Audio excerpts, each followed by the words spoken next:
साथियों welcome back. आप सभी लोगों का बहुत बहुत स्वागत है मेरे यूट्यूब चैनल पर। सुप्रभात, नमस्कार। आप लोग जहां होंगे स्वस्थ होंगे, सुरक्षित होंगे। चलिए एक बार फिर हम लोग उपस्थित हैं इस ऑनलाइन क्लास में और इस मॉर्निंग सेशन में हम लोग देखेंगे 2 अक्टूबर से संबंधित महत्वपूर्ण घटनाक्रमों के बारे में जो आपके एग्जाम के लिए सबसे ज्यादा जरूरी और संभावित है। उसको मैंने यहाँ एकत्रित कर दिया। इसको याद रखें, पढ़ें और शाम में जो क्वेश्चन आवर होने वाला है उसके लिए तैयार रहें। तो चलिए शुरू करते हैं। पहला एक इंपॉर्टेंट न्यूज साइंस एवं टेक्नोलॉजी से संबंधित है और वो है विज्ञान एवं प्रौद्योगिकी मंत्रालय ने ग्रामीण विकास के लिए CSIR टेक्नोलॉजी को लॉन्च किया। तो ध्यान रखना है, CSIR विज्ञान एवं प्रौद्योगिकी के क्षेत्र में अनुसंधान करने वाला एक संगठन के तौर पर काम करता है और इसका जो अब काम है वो ग्रामीण विकास के लिए यहाँ पर प्रौद्योगिकी विज्ञान और प्रौद्योगिकी मंत्रालय ने CSIR टेक्नोलॉजी लॉन्च किया है ताकि रूरल डेवलपमेंट पर काम हो सके। अत्याधुनिक तकनीकों का उपयोग करके हम ग्रामीण विकास को, चाहे सिंचाई हो चाहे कृषि हो, इन सभी सेक्टर में ज्यादा विकास करके भारत एक विकसित देश बन सके, इसके लिए CSIR टेक्नोलॉजी को लॉन्च किया है विज्ञान एवं प्रौद्योगिकी मंत्रालय। आगे चलें तो एक इंपॉर्टेंट न्यूज है, विश्व स्वास्थ्य संगठन ने 2020 से लेकर 30 को डिकेड ऑफ हेल्दी एजिंग का नाम दिया है। तो एक इंपॉर्टेंट ये डिकेड, ये दशक है जिसमें डिकेड ऑफ हेल्दी एजिंग मतलब बुढ़ापा स्वस्थ रूप में बीते, इसके लिए विश्व स्वास्थ्य संगठन ने इस दशक को मतलब 2020 से 2030 का जो 10 साल का समय होगा उसका नाम रखा है डिकेड ऑफ हेल्दी एजिंग। क्योंकि ये ध्यान रखना कि 1 अक्टूबर को अंतर्राष्ट्रीय वृद्ध जन दिवस मनाया जाता है। तो ओल्ड लोगों के लिए पूरे दुनिया में एक दिवस को आयोजित किया जाता है 1 अक्टूबर को, और इसी के उपलक्ष्य में विश्व स्वास्थ्य संगठन ने इस डेकेड को बुजुर्गों को या ओल्ड एज लोगों को समर्पित करके ये नाम रखा है डिकेड ऑफ हेल्दी एजिंग। तो ये ध्यान रखना है।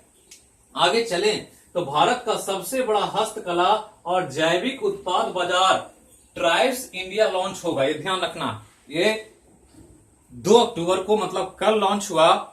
ये ध्यान रखना है क्योंकि महात्मा गांधी के जन्म दिवस के अवसर पर जनजातीय मंत्रालय ने ये एक योजना बनाई थी कि हम भारत में हस्तकला और जैविक उत्पाद बाजार के लिए ट्राइब्स इंडिया का एक बड़ा बाजार शुरू करने जा रहे हैं, जिसमें मुख्य रूप से जनजातीय लोगों द्वारा बनाए जाने वाले लोकल स्थानीय स्तर पर जो भी प्रोडक्ट है उसके लिए काम होगा। तो ई कॉमर्स के माध्यम से ट्राइब्स इंडिया एक लॉन्च किया गया है, भारत का सबसे बड़ा हस्तकला और जैविक उत्पाद बाजार। जनजातीय मंत्रालय अर्जुन मुंडा ने इसकी घोषणा की थी। तो ध्यान रखना है, एक इंपॉर्टेंट ये न्यूज है ट्राइब्स इंडिया के नाम से। आगे चलते हैं तो एक इंपॉर्टेंट योजना शुरू किया है आंध्र प्रदेश ने। तो आंध्र प्रदेश सरकार ने सीमांत किसानों के लिए जलकल योजना शुरू किया है। तो किसानों के लिए सिंचाई से संबंधित या कृषि क्षेत्र से जो भी डेवलपमेंट का काम हो सकता है, किसानों के मदद के लिए एक इंपॉर्टेंट योजना की शुरुआत की गई है। नाम है जल कल योजना। तो योजना का नाम याद रखना है, राज्य का नाम याद रखना है। तो आंध्र प्रदेश सरकार की ने सीमांत किसानों के लिए जल कल योजना शुरू किया।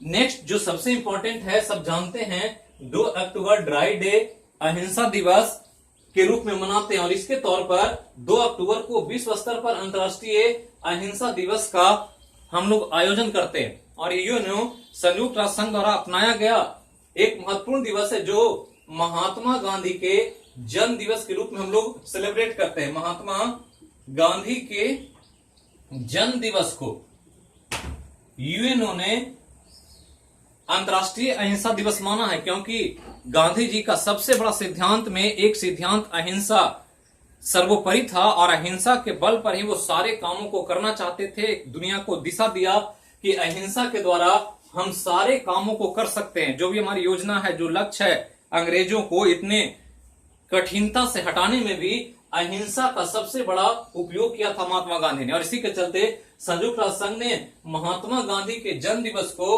अंतर्राष्ट्रीय अहिंसा दिवस के रूप में मनाया। तो ध्यान रखना है, 2 अक्टूबर गांधी जयंती है और गांधी जयंती के अवसर पर अंतर्राष्ट्रीय स्तर पर अहिंसा दिवस के रूप में सेलिब्रेट किया जाता है। आगे चले तो एक बड़ा न्यूज है साइंस के क्षेत्र में, चीन एस्ट्रॉयड खनन। तो एस्ट्रॉयड मतलब क्षुद्र ग्रह होता है, जो ग्रहों के बीच खगोलीय पिंडे घूमते रहते हैं छोटे बड़े, उसको क्षुद्र ग्रह कहा जाता है। और इस रूप में ध्यान रखना है कि चीन ऐसे क्षुद्र ग्रहों के खनन के लिए, मतलब वहां खनन माइंस का काम करेगा, अंतरराष्ट्रीय खनन के लिए अंतरिक्ष में, ये ध्यान रखना है, अंतरिक्ष में एक सिस्टम भेज रहा है जिसको रोबोट के रूप में देखा जाएगा। तो रोबोट भेज रहा है, ये ध्यान रखना है। तो खनन के लिए, माइंस के लिए, कि जाकर के वो अब स्पेस में जाए और क्षुद्र ग्रहों पर लॉन्च करे और वहां के मिट्टियों को, उसके धरती को खोद करके वहां के चीजों के बारे में बताए। तो ध्यान रखना, एक बड़ा न्यूज है कि चीन इसी साल नवंबर में, 2020 के नवंबर में एस्ट्रॉयड खनन के लिए अंतरिक्ष में रोबोट भेज रहा है। तो इसी साल, और ये ऐसा करने वाला विश्व का पहला देश होगा, ये ध्यान रखना है। ऐसा अभी तक किसी ने नहीं किया कि स्पेस में जाकर खनन का कार्य करे। तो एक इंपॉर्टेंट काम होगा चीन के द्वारा। नेक्स्ट एक इंपॉर्टेंट नियुक्ति है, देवयानी उत्तम खोबरागड़े। तो नाम याद रखना है, देवयानी उत्तम खोबरागड़े, जो कंबोडिया में भारत के राजदूत नियुक्त हुए हैं। तो राजदूत की नियुक्ति जब भी होती है वो एग्जाम के लिए एक इंपॉर्टेंट प्रश्न होता है। तो ध्यान रखना कि कंबोडिया दक्षिण पूर्व एशिया में एक देश है जिसमें ध्यान रखना है कि वहां के नए राजदूत देवयानी उत्तम खोबरागड़े को नियुक्त किया गया है। तो वहां के वो राजदूत होंगे भारत की तरफ से, ये ध्यान रखना। एक इंपॉर्टेंट न्यूज है भारत के लिए कि 2021 में सिलवे बंदरगाह, तो सिलवे बंदरगाह को याद रखना, कहां है, तो म्यांमार बर्मा में। तो सिलवे बंदरगाह का संचालन भारत शुरू करेगा, मतलब इस बंदरगाह की सारी रेगुलेशन का काम भारत अपने जिम्मे लेगा और 2021 से इस बंदरगाह पर सारा क्रिया का देखभाल भारत सरकार के द्वारा किया जाएगा। तो अपने पड़ोसी देशों में काम करके, आर्थिक रूप से जो भी अचीवमेंट है, विकास का काम करके भारत अपने पड़ोसियों से रिश्ते को मजबूत करना चाहता है। चीन के जो कूटनीति चल रही है उसको देख करके, तो इसके तौर पर बर्मा में एक बड़ा काम करने जा रहा है भारत, कि सिलवे बंदरगाह को संचालित करने वाला है 2021 से। आगे चले तो स्वच्छता के लिए 6 साल बेमिसाल, तो एक शीर्षक है, नाम याद रखना है, स्वच्छता के लिए 6 साल बेमिसाल। स्वच्छता के लिए स्वच्छता के 6 साल, स्वच्छता के 6 साल बेमिसाल, यही शीर्षक है। और शीर्षक किसके लिए है, तो स्वच्छ भारत मिशन शहरी के 6 साल पूरे होने पर।